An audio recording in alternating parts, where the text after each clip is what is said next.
author Gary Flinn with us. As you know, he's written a number of books, and his latest one is Lost Flint. And we're so happy that he decided to come here and make a presentation. I'm sure you'll enjoy it, so without further ado, I'll turn it over to Gary. Thank you, Steve. This is my third slideshow presentation I've been presenting. My first two were based upon my first two books, Remembering Flint, Michigan and Hidden History of Flint, both of which have been shot on video, and you can see those videos on the Flint Underground YouTube channel. Jenny Munch has been shooting the videos. In fact, she's shooting this video, so you'll be seeing this one on the Flint Underground YouTube channel as well in about a week or so, I think. You see on the front cover what was known for years as Fisher Body Plant Number 1. That was actually built by Durant Motors to build the Flint car. However, the volume of business was too big for that factory, and so it was sold to General Motors and became Fisher Body Plant Number 1, providing bodies for Buick. The first part of my presentation is about the places and things Flint lost while it was a growing city. And these two theaters close to each other, that's East 1st Street there, that's Harrison Street. What you see in the background was known as the Bijou Theater. It was originally the music hall and was later the Majestic Theater. And on East 1st Street was the Bijou Theater. Both of those theaters played vaudeville in the early part of the 20th century. And several vaudeville performers performed at the Bijou. The Stone's Opera House was Flint's only good auditorium for many years, starting from the late 19th century. In fact, the Marx Brothers were among the acts that played at both houses. And when they played at the Majestic Theater, the former Stone's Opera House, that was the only known time that all five Marx Brothers, Groucho, Chico, Harpo, Zeppo, and Gummer, appeared on stage, or was thought to be the only time. We lost the Majestic Theater to the Flint Journal Building in the early 1920s. The Bijou Theater became the Garden Theater, which was replaced by a new Garden Theater in 1939. It closed as the theater in 1957 and was torn down a decade later for Gen Z Towers, which I'll talk about later in this presentation. The Oak Grove Hospital was a sanitarium that existed from the 1890s up to 1920 when it closed. And the Oak Grove buildings were made use by the Flint Board of Education when they acquired the property from Dr. C.R. Burr, who ran it for many years. And by the end of the 50s, you can see that the cultural center is being built around it. Like you can see, there's Long Range Planetarium, the Flint Institute of Arts, the Flint Public Library, Central High School's here. You can see the power plant over here. But you can see that the cultural center was completely surrounding it. They were torn down one by one. In fact, this building over here, that was probably torn down first to allow for the construction of the centralized cafeteria as well as the WFBE studios. WFBE was located in the former noise hall right here. You can probably see the tower right above it. So that was WFBE's first home. Now the site is the parking lot that would serve Flint Central High as well as the Flint Institute of Arts. The Flint Public Library at the corner of Kersley and Clifford, that was one of many libraries that were built by Andrew Carnegie. However, as time went, it became too small for the library's collection of books, and so, as you would think, it was replaced by the Flint Public Library at the Cultural Center, which right now they just finished remodeling it. A brand new renovated library will be open next month. As for where the old library was, that's now in the middle of the U of M Flint downtown campus.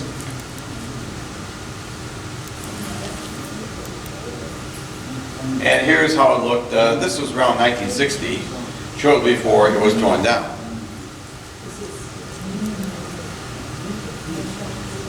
Gary, I'm sorry, we just got confused at this table. Did you tell us where the Flint Public Library was located? It was located on Kersley and Clifford Streets, where the U of M Flint campus is now. Oh, okay. Thank you. This was the Flint City Hall that was around since the turn of the 20th century until it was replaced by the current City Hall. And now that location is part of the McCree Courts building. That was at the corner of Saginaw and 3rd Streets. These two buildings next to each other were on Kersley Street between Harrison and Clifford. Clifford is now Wallenberg Street. On the left was the YMCA, which was replaced in the early 1960s by the YMCA on East 2nd Street. And the one on the right, that was originally a post office.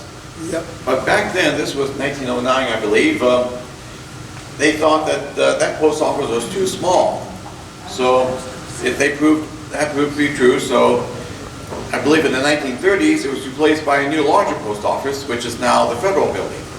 In the 1950s, the present main post office opened along, well, let's say it's along Robert T. Longway Boulevard now, the way the streets have been realigned in due time.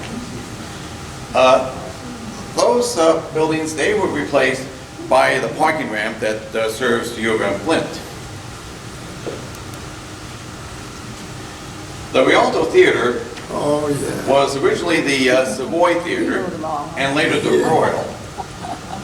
In fact, even though it began as a vaudeville theater, it continued to have vaudeville acts well into the 1930s. As you can see, the Three Stooges were among the vaudeville performers who appeared at the Rialto on weekends.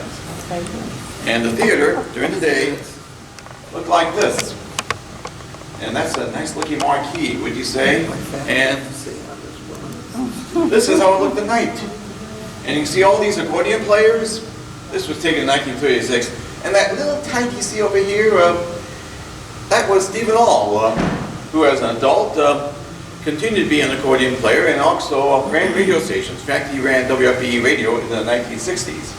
Thanks to his daughter, Wendy Hall, who lives in California, Wendy Hall, I got a lot of useful material from her, which I used in my Lost Flint book.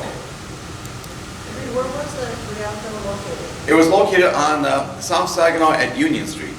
Yeah. Where the, well, it was torn down to make room for the Citizens Bank Tower, which is now, I understand, Genesee County bought it for offices.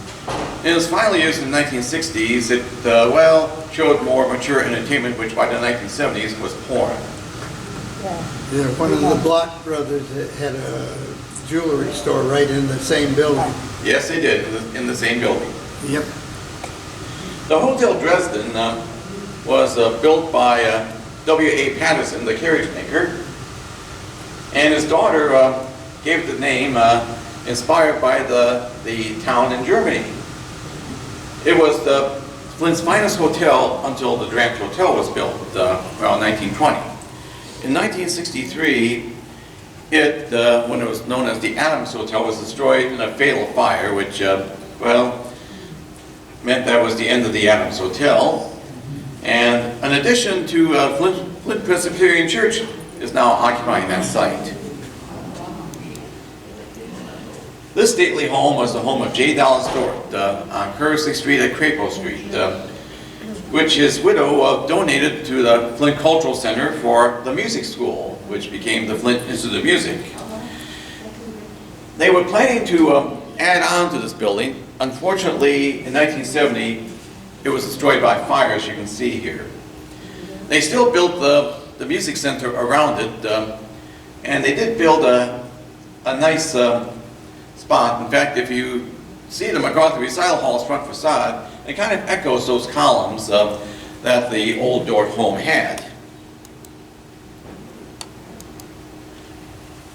The Bengali building was originally Patterson Factory number 1, which made carriages, then eventually automobiles across the street at what later was known as the Brownson Fisher building. In the 1930s, the Bengali building, which was, by the way, developed by J. Bradford Bengali, who was the pastor of St. Paul's Episcopal Church, but decided to change careers and be a real estate developer. In fact, he was the one who spearheaded the development of the Capitol Theater next door. In the 1930s, it housed labor unions and was the base of operations for the late 1930s Flint sit-down strikes. However, after the unions moved to what is now North Bank Center, the old Industrial Savings Bank building, there were plans to renovate it, but the federal government, this was during World War II, decided because of product shortages, they rejected plans for renovation, so it sat there empty, boarded up, and so around 1946 or so, it was torn down. It was later a Hamley supermarket that was built there. Scaff Furniture was also there later on, and now houses the Ennis Center for Children. Lakeside Park was one of 2 amusement parks. Lakeside Park was located along Thread Lake, and that amusement park was in business until the 1930s, when it closed because of the Great Depression. The city of Flint merged it with its own Thread Lake Park, and now that site is McKinley Park, which is kind of hard to get to because I-475 kind of cut off easy access. But Thread Lake is still a nice place. In fact, Thread Lake, back before refrigeration, that was used to harvest ice. And the other amusement park Flint had on the north side was Flint Park, which was located on DuPont Street at Stewart Avenue. That was torn down in 1961. The part of the old park along DuPont Street became a strip center. And behind it, eventually, Flint Park Lake Park was developed. Along at Flint Park, there was Doubles Lake, also called Flint Park Lake. They found a lot of... In Flint Township, Walter Winchester Hospital was built for Genesee County's welfare patients. It was named after the administrator of the hospital who ran Genesee County's welfare services. That hospital closed in the 1960s. Genesee County offices took over, but when they left, it became, well, abandoned, a target for vandals. It was rumored to be haunted. So it was eventually torn down and sold to the Diocese of Lansing, which has plans to develop an annex to New Calvary Cemetery. Now I'll talk about some lost neighborhoods, including the Floral Park neighborhood south of downtown, which had 2 phases where they lost a lot of real estate. The first was when the Flint Civic Center was developed, that would consolidate Flint city services with City Hall, the Police Department, the Fire Department, and city offices. And the second part, this was the big part, was when the expressways were built and I-475, I-69 interchange wiped out the northern part of the neighborhood. It's still there. In fact, the Golden Leaf Club in the Floral Park neighborhood, that is still a thriving jazz club. Great place to hear music. Jenny can attest to that because they do have some nice music. I was there a couple of times and enjoyed myself listening to the music. See you there, Jenny. That's where I'm at. Yeah, it's on Harrison. It's on Harrison Street, south of I-69. A lot of people don't remember about the Sunshine Club in that was down in the Milner Hotel. Oh, yes. On First Street. Oh, yeah. Another lost neighborhood due to urban renewal and neglect was the neighborhood just east of Buick, with the intersection here of St. John Street here and Lee Street. Lee Street. On the northern point, you can see Fairview School here. There's Pabst Pharmacy. There's the Columbia Theater. There's the Standard Station. But by the 1970s, that neighborhood was going really downhill. When St. John Street was populated, it was Flint's Little Europe, with many different nationalities of immigrants who lived there. But by the 1950s, those immigrants, their children became Americanized, and it wound up being the home for African Americans, one of the few places where African Americans, like I mentioned, Floral Park and the St. John Street neighborhood. Did you mention the Richard Theater? Oh yes, the Richard Theater is on Industrial Avenue on the other side of the beer factory. I knew But, all those places. So it took a long time for those buildings to be cleared and everything relocated. But the St. John Industrial Park is there now. And also lost was the Doyle Urban Renewal Project, which included, I'll mention this a little bit, but it was the original home of Congregation Beth Israel. It was on McFarland Street, which no longer exists. One of the notable landmarks was the Regent Theater, which, along with the Ritz Theater, provided entertainment in that neighborhood. So here's how it looked in 1955 after it was remodeled and got a new marquee. It closed in the 1960s, became a church, but then with urban renewal, they were torn down. And a brand new neighborhood developed, brand new streets, cul-de-sacs, but it had some mixed results as to what happened. This is a future site of the U of M Flint campus as it looked in the 1950s. In the middle, you can see the Palace Theater. This was how it looked after it was renovated inside and out in 1950. There's the Community Service Center, the old post office. There's the YMCA. There's the Hubbard Hardware Warehouse. There's the IME Auditorium. There's Tasty Bread. I think the old Cocoa Meats was over in this area. Yeah, But, before they moved. But with the development of the University of Michigan Flint campus in the late 1970s, all those buildings disappeared. Now, some of you may remember how the Palace Theater looked before it was renovated. And this was how it looked. In fact, the Palace Theater was designed by John Everson, the same architect who designed the Capitol Theater. And inside it had vestiges of the atmospheric theater design that the Capitol Theater was known for, but that all disappeared with the 1950 renovation. Also lost to the U of M Flint campus was the YMCA, or the YWCA on East 1st Street. That was there from the 1920s up to 1968 when the YWCA moved to a large facility. That site was redeveloped into Bridal Village, hosting various bridal businesses like bridal shop, tuxedo rental, print shop. But it was only around for a short time because the U of M Flint campus development meant it was condemned, so we lost that. As well as the original Haleburg on Harrison Street. That was the very first location for CUPE back in 1923. In fact, I can mention this because CUPE is the subject of the book I'm writing right now, which I hope will be out next year. And that was the very first CUPE. That was 1923. In 1967, because the owner of the CUPE name, Edwin Adams in Toledo, Ohio, demanded full franchising rights, which Bill Thomas, who ran Haleburger, objected to. And so that's why he changed the name from CUPE to Haleburger.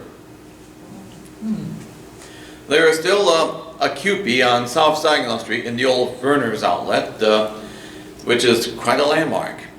Where is that? That's South Saginaw Street near Court. Yep, and they still got the mural on the wall. Oh yes, the Verner's mural. Yeah. And what is now the Genesee Greater Flint Arts Council. And there are still 5 CUPEs around. 3 are in Lima, Ohio, and 1 each in Lansing and in Racine, Wisconsin. Now, all these buildings you see here were lost to either Riverbank Park or the High Regency. The 1947 flood led to calls to redevelop the Flint River area. In fact, you see below the Chevrolet billboard, that was the center building, which was built above the Flint River. And these buildings over here on up, that was lost. They were lost to the Riverbank Park and the High Regency. Now, this was the Kobaka Furniture Store, later known as the MacArthur Building, then the Commerce Building. Wine Gardens Furniture, that was the old Dort Motor Company showroom. In fact, that was a furniture store. They had a freight elevator big enough to hold cars, which worked equally well to haul furniture.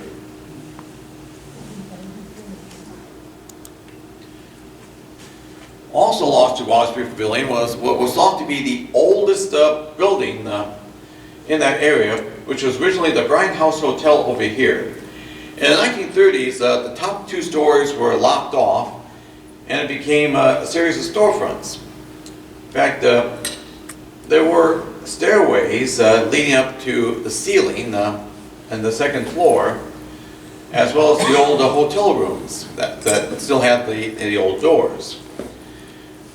But that, along with some other places downtown, were lost to development of Wasbury Pavilion, such as the old Hubbard's Hardware store, which was in business for 99 years before it closed in 1963. Later on, J.C. Penney had an annex store over there, but it stood empty for several years before it was torn down along with other buildings, such as all these buildings you see here. Like, you can see the Cressy store in the foreground, J.C. Penney across Kersey Street. There's the Sill building. That was Flint's first skyscraper, which was originally called the Flint P. Smith building. You know what was in there too? The Federation was in there. Mm-hmm. The Federation was in Oh there. yeah, the Flint Jewish Federation was located there at one time. Also lost was the Smith Bridgman building, which was in business for over 100 years. Smith Bridgman was. In fact, it was the oldest department store in the eastern part of the U.S. that was still at the same location. Yeah, that's where Mott had his office on the mezzanine in the Smith Bridgman building. Yes. But the one building lost to Wasbury Pavilion, which I wish they were able to keep, was the Milner Arcade, which was a hodgepodge of different architectural styles. And as you can see, it only took up a small footprint at the corner of First Street and South Saginaw Street. But the Mott Foundation decided that it was just too far gone to save, so they tore that down too. Also lost, you can see the Carlton's business supply store, which was relocated to South Saginaw Street, but it fell victim to competition from the big box office supply stores like Office Depot and Staples. And there's Hats Pub, that was a nice downtown Flint watering hole. So all those places, you can see the Hubbard's Hardware Warehouse too. And also, you can see Trio Drugstore, and note this overhead walkway. That connected the hardware store to the warehouse. I have a picture of that. Does that still exist? No longer there. Yeah, I've got a picture of that. Then there's the IMA Auditorium, which provided entertainment to the people of Flint for 50 years, until it closed in 1979. It never made a profit for the Industrial Mutual Association. So when they lost the contract with Buick, it meant they could not afford to operate large arenas. So they also sold the IMA Sports Arena that became the Dorff Financial Center alongside I-69 at the Pier Road. But that became Auto World, which turned out to be a flop, as you know. So they tore down most of Auto World except for the auditorium, which was too strong a building to tear it down during the winter, so they imploded it. And that turned out to be a disappointment to the general public, but they did their job, but the trusses kept their shape. Now we have some places that did not last past a half-century mark. They were built in the 1960s, such as the Voyager Inn, which was located on Detroit Street, which is now Martin Luther King Avenue, and First Avenue. You can see behind it the Hurley drugstore warehouse and WFTF radio. But they never could make a go of that hotel under different names. It was the Voyager Inn, then the Warwick Inn, then the Holiday Inn, twice, but they just could not make a go of it. It became a senior center, then a halfway house, then abandoned, then a public nuisance, a place for scrappers to collect things. So that was torn down. On that site was a McDonald's, which failed, then a Make a Coney Island, which closed. So now that's simply a boarded up vacant restaurant, although I understand some murals were painted on that building.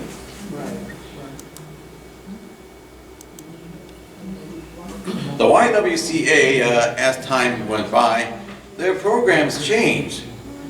And so they didn't need a large building anymore. So that was torn down. And now townhouses were built on that site, which I'll show as I get to the last part of my presentation.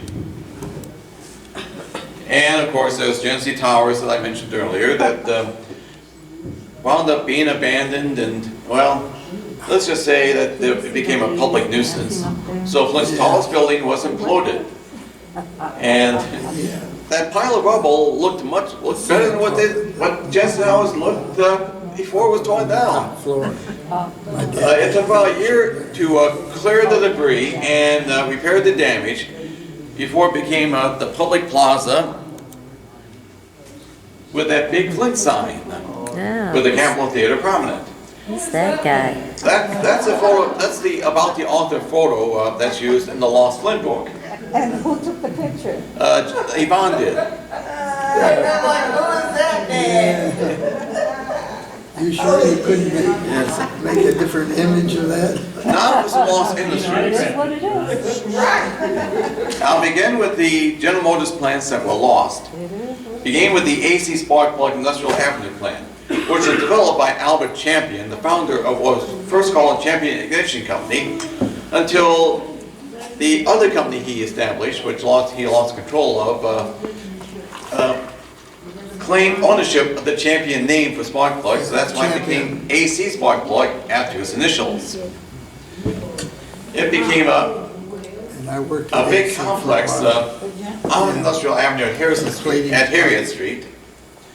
But then, when Champion bought the old Dort Motor Company factory on Dort Highway, that spurred development of more AC factories on the east side of Flint. And so the Industrial Avenue plant was phased out, and it was among the first GM factories torn down. It became parking for Buick. I mentioned Fisher Body Plant number 1, which is the cover of the Lost Flint book. After it was closed in the 1980s and became the Great Lakes Technology Center after demolitions and renovations, one part of the old factory complex maintained its exterior, and that's the administration building, which unfortunately is vacant right now, and just hope they can do something with it. Yeah, it's in sad repair. Yeah, very sad repair. I used to go in through that entrance. Also lost was the Fish Body Cold Water plant over on Coldwater Road in Genesee Township. It made automotive hardware for GM, such as those controls to roll the windows up and down. But that became part of the Delphi spinoff of GM Parts. Called Turnstead. Yeah, it was originally called Turnstead. But then in the reorganization, it became Fish Body Coldwater Road. And Delphi sold it to Peregrine, but they couldn't make money out of it, so they closed it and tore it down. And I understand there's a brownfield on that site that's being monitored.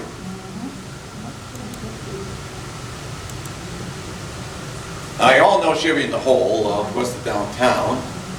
And that famous tunnel over Chevrolet Avenue and at the bow tie neon sign. After a GM organization, which meant that the AC took over the facility, the bow tie sign went to Vic Kennever Chevrolet in Fenton. But those factories were torn down one by one, and the site was now redeveloped. Now it's parkland called Chevy Commons, which is becoming Flint's first state park. It'll be nice to see how it develops. Some people are still concerned because of the contamination underneath. But using phytoremediation, I think they call it, they're trying to use nature to clean up the nasty stuff underneath. And of course, there's Buick City, which we also lost.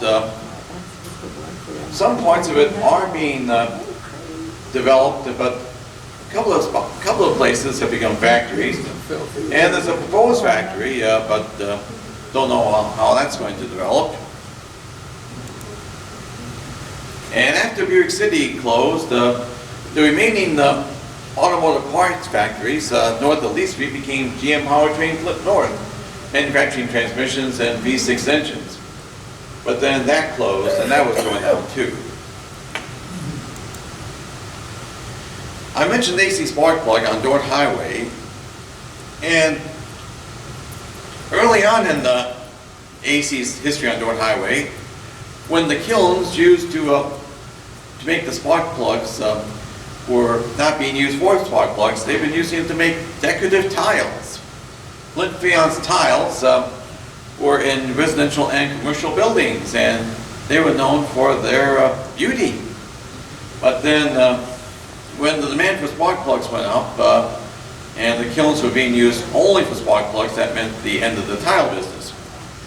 Before this factory at the corner of Dordt Highway and Davidson Road was torn down, they carefully removed those tiles, which I hope would be on display.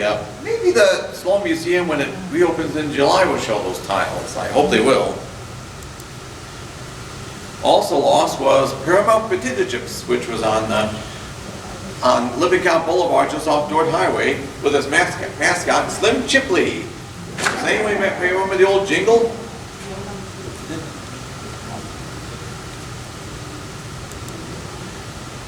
DuPont was originally the Flint Varnish Company, founded by the Durant Door Carriage Company, which was acquired by DuPont, providing finishes along with Duco Cement and No. 7 Automotive finishes. But it wound up being consolidated with another paint factory in Detroit, and so that closed, and most of it was torn down, but I think the office is still there. Flint was also the home of Helmack lint rollers. If you saw the movie Roger and Me, the lint roller was prominent in that. In the 1960s, Arthur Godfrey was a spokesman for Helmack lint rollers. In fact, it received some national distribution, but unfortunately, they wanted to expand further, but couldn't get the tax breaks, so it moved to Georgia. The factory on Kelso Street, that's now an automotive supplier. And you're probably familiar with the McDonald Dairy. But then in consolidation, we lost that dairy. There's a big hole in the center of where the dairy was. I heard of plans to build a prefabricated housing using old shipping containers. But don't know when that's going to pan out. So, Gary, that's what they're going to do with the McDonald's plant, or they're planning? Well, that's the plan, to build modular housing. But Just don't know. In the 1970s, Flint had 4 bottling plants. Coca-Cola here, that's on Lapeer Road. There was Pepsi-Cola over on Able Avenue. There was the M&S bottling plant, which produced 7-Up. That was originally on South Saginaw Street, then it moved to Bristol Road in the 1970s. And there was Buckler Beverage, which produced Squirt and Dr. Pepper. But one by one, they disappeared. The last one to close as a bottling plant was Coca-Cola, but it still serves as a distribution warehouse. Now for lost media, including Flint's very first radio station, WFDF, which provided news and information for decades.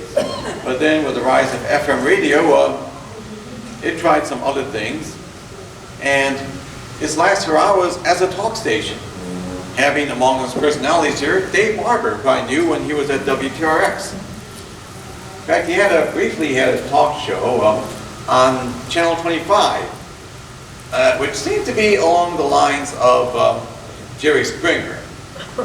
I guess the manager of Channel 25 at that time said, "I just saw your last show. That was your last show." As for what happened to WFDF, it was sold to ABC.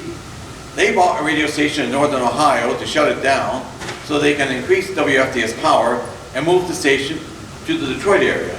It was the outlet for Radio Disney, but then Disney decided to change its focus and switch to online. And so that radio station, which you can still pick up here in Flint because of the strong signal, is now a talk station. WTAC was Flint's top 40 station for decades, from the 1950s until the 1980s, when FM competition meant they tried to do other things like country music, which didn't pan out. They tried talk. Well, that sort of worked. Though they did an oldies talk hybrid. In fact, during WTAC's final days as an oldies talk station, one of its hosts was someone you may all remember, Estelle Kaufman. And she had a very engaging show, which really caught on. Unfortunately, she started her show after the station was sold to an operator of religious music radio stations. So if David Lane had known that that his mother's show would catch on, you get the idea. Mother-in-law, maybe he wouldn't have sold the station. But as for the station itself, that was in Grand Blanc Township, and the real estate became very valuable. So they moved the transmitter to Gaines Township, next to the old Berlin and ferrotoxic waste site. That is now WSNL AM 600 radio. WWCK FM was part of the competition, which led to the decline of the AM stations. In fact, in the 1970s and 80s, it was a major force in Flint with very high ratings, and it had shows that were developing a national following, such as Jeff Lamb, who, by the way, is the son of noted record shop owner and DJ Bill Lamb. He had a show called Buffalo Dick's Radio Ranch, which developed quite a following and became nationally syndicated. He moved on. I believe he now works out of Toledo. But all good things must come to an end, and when Cars 108 went on the air, and also 102.5 out of Saginaw boosted to its power and brought the top 40 music to Flint, well, that lowered the ratings, and so WWCK went to top 40 and, well, lost its national presence. Another station that was lost was WFBE when it was the public radio station owned by the Flint Board of Education. You may recognize this guy manning the controls, doing the Spanish language Rahir Mahan show hosted by Pete Mata. That's me. Around 1979 at the WFBE studio, which if you go there now, it's a sorry sight. Broken windows, graffiti, general mess, just like the rest of Central High is now. And Flint had its own public TV station at one time, which, well, let's just say, you can see what it says right here, when it signed off for the last time. Delta College Public Media, their TV station on Channel 19, has a strong enough signal to reach Flint. However, some people complain about the quality of the signal. I heard that Delta College wants to set up a translator station in Flint to allow people who can't pick up channel 19 easily to pick up the translator station. And I have my own column for the Flint Journal. I was contributing local history pieces for the Uncommon Sense Alternative paper. Before that, I was doing an online column, but the Flint Journal caught what I was doing. So I did a monthly column for their Your magazine and for the Flint Journal. But the cutbacks that the Flint Journal had, which ended its days as a daily newspaper, although they do publish a printed edition Sundays, Tuesdays, Thursday, and Friday, but they also have an online edition on the other days, so you can read online. But fortunately, the publisher of local history books, the History Press, saw my stories, and so using my own common sense material, that became the basis of my first book, Remembering Flint, Michigan. Now I'm going to lost traditions, such as the Central versus Northern Thanksgiving Day football game, which was a major rivalry on Thanksgiving Day between Flint Central and Flint Northern, which lasted for 49 years until the Michigan High School Athletic Association decided to go to a playoff system. That ended that football tradition. But some Central and Northern alumni decided, let's make it an even 50 and did an exhibition game at Atwood Stadium. The other tradition that was lost, but due to pollution laws, was the annual burning of the greens at Kersley Park on the traditional 12th day of Christmas, the Epiphany Day, January 6th. They just took all that Christmas greenery and gathered them together in piles at Kersley Park and burned them. There were Christmas carolers before that. What happens to those Christmas trees afterwards? Well, they just went through the chipper. Now for some lost schools, such as Clark School, which was located not far from the Golden Leaf Club I showed you on Harrison Street. It lost a good chunk of its field to the expressways, but the school was saved, but declining enrollment because of all those lost residents meant it closed. In fact, it was abandoned. You could clearly see it from the, if you're going to I-475, I-69, you can see the old school crumbling. It was finally torn down. This was Lowell Junior High when I was attending Lowell Junior High. You can see it had copper trim and aluminum windows. But then after Lowell Junior High closed and became abandoned, it became a target for scrappers. So they took away the aluminum windows and the copper trim.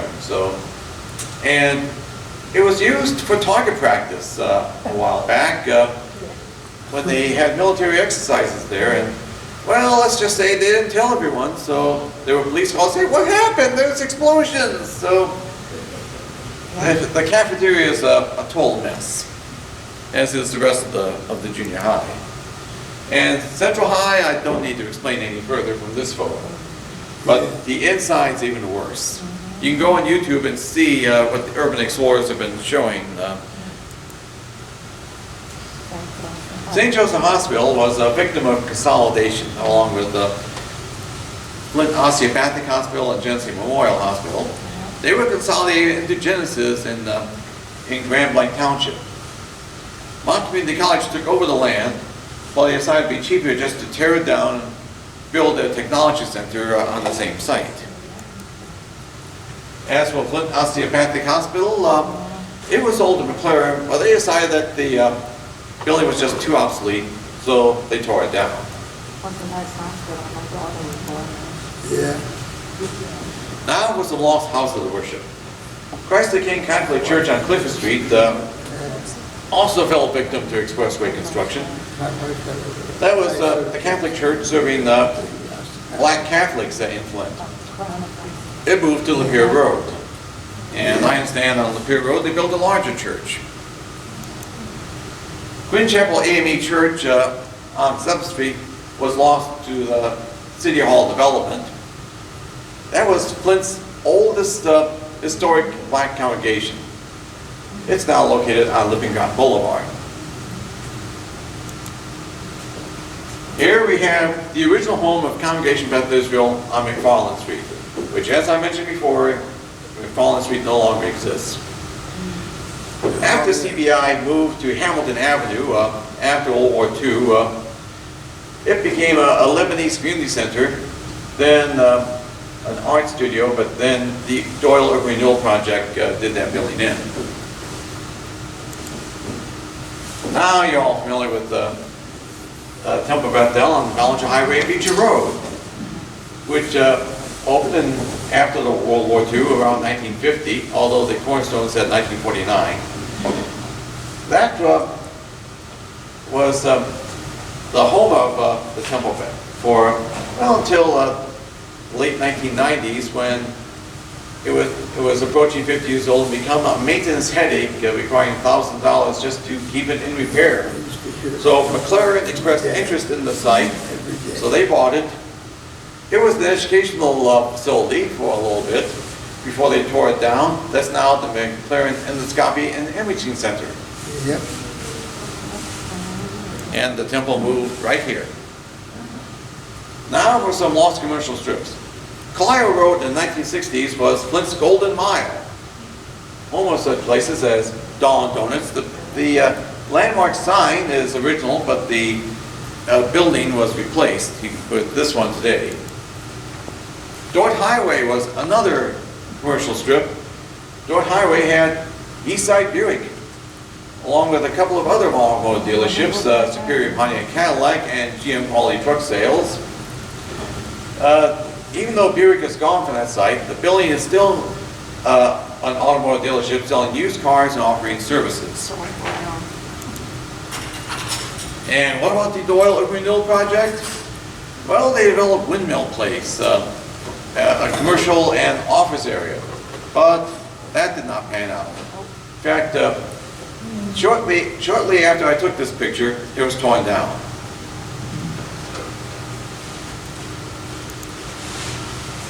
The South Flint Plaza was a good-sized shopping center on the Flint South End, co-owned with the North Flint Plaza. The North Flint Plaza was developed by Alfred Taubman, I believe his name. Taubman became a major developer of shopping centers. I understand that North Flint Plaza, that was located at the corner of Pearson Road and Detroit Street, now MLK. It's still there, although a fire destroyed half of the shopping center. The other half, which is still around, is still heavily occupied, so that's good. The South Flint Plaza, well, it's almost empty. That's kind of a sad story. The Thompson Shopping Center was located on Richfield Road, near Center Road, on Flint's northeast side, bordering Genesee Township. This was how it looked in 1967. They had what they call boogie architecture, with, you can see those big, those towering signs. In 1986, they decided to just eliminate the boogie architecture and made a more conventional commercial strip. Sadly, all those places disappeared. The building's completely fenced in. I don't know what's going to happen to the Thompson Shopping Center. It's just completely empty, fenced in, deteriorating. Just don't know what's going to happen. Oh, yeah. The old east side, on Flint's northeast side, is also a lost area. In fact, you can probably recognize Angelo's Coney Island at the corner of Franklin Avenue and Davison Road. That closed a few years ago. There's still an Angelo's in Grand Blanc. You're right. Right off of US 23. But, not the same. there's still a hangout spot, Luigi's, offering pizza on Davison Road, but don't think we're going to go there at night. I couldn't stand it. Durant Door Factory 1, this was how it looked when it was Durant Door Factory. Thanks to General Motors, they restored Factory 1. It's now a research center as well as a meeting place on Water Street. So they restored it and it looks nice. As for Carriagetown, where it's at, redevelopment's been kind of a mixed bag. They've had some successes, they've had some failures. I just hope they can work on fixing up those houses. Some of those restored houses kind of got abandoned. Civic Park is just, they had their 100th anniversary a couple years ago. It was the first planned residential development. It was developed for GM's growing workforce as well as Flint's growing population. And many of those houses look nice. There was an historic status given Civic Park, but they took it away because it just deteriorated so badly. They did, I didn't. Civic Park School, they stole the windows there too. That was on Dayton Street. Aluminum. Now some good things have happened in Flint. For example, at the south end of Buick City, they built a Liv Corporation factory making automotive seats. And this is one I'm very proud of, the restoration of the Capitol Theater, which closed as a movie theater in 1976. There were attempts to revive the theater over the years, but in the 1990s, when the boilers broke down, that meant they just couldn't use the theater, although they did put up a couple of furnaces in front of the stage to keep the theater from freezing while it was in mothballs. But then they got the funding after it was sold to a nonprofit, and the theater, which was, I'll call this remodeled, in 1957, when they modernized it, they brought it back pretty much the way it was when it first opened, in 1928. And there's how it looks from the stage. Beautiful, isn't it? It's a great place to see a show. Don't go out there. The Grand Hotel closed around in the early 1970s and was abandoned for decades. Now, you remember the Voyager Inn that was right across the street and how it didn't last? Well, the Grand Hotel had good bones, so they renovated it into residential housing and restored it. That's the ballroom. Looks gorgeous, doesn't it? And the lobby on the day it opened, on the final opportunity to have pictures for my first book. Although I wish they had the money to put in chandeliers rather than those lampshades. Well, we can't have everything. Exactly. Now for some downtown redevelopments. The Dryden Building was restored. That's what they. It's now a storefront store and upstairs offices. And next door, the old Ferris Brothers fur store, that became the Ferris Wheel, using the whimsical name from its former owner.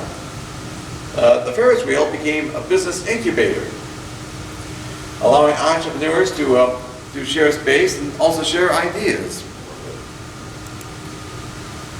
The Mount Community College Culinary Arts Institute, that was originally the Woolworth store until 1970 when Woolworth moved to Genesee Valley.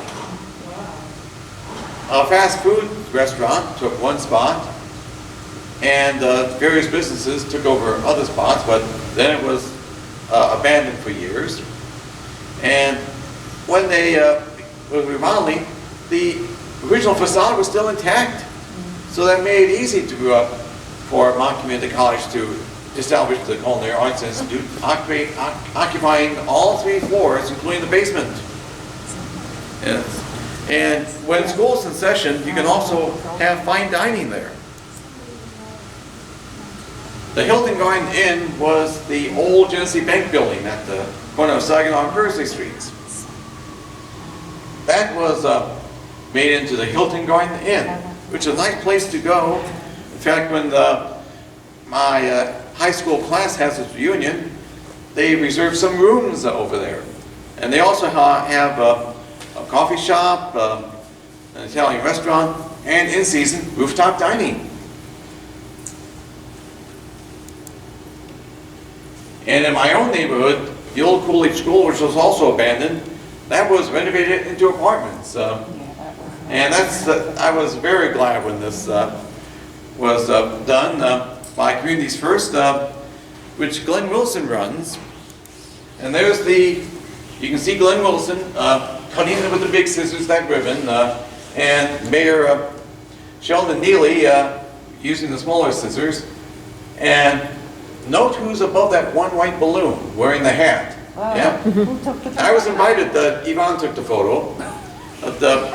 So because of my involvement in the neighborhood, they invited me to take part in the dedication. And again, this was a matter of personal pride. And that's my presentation.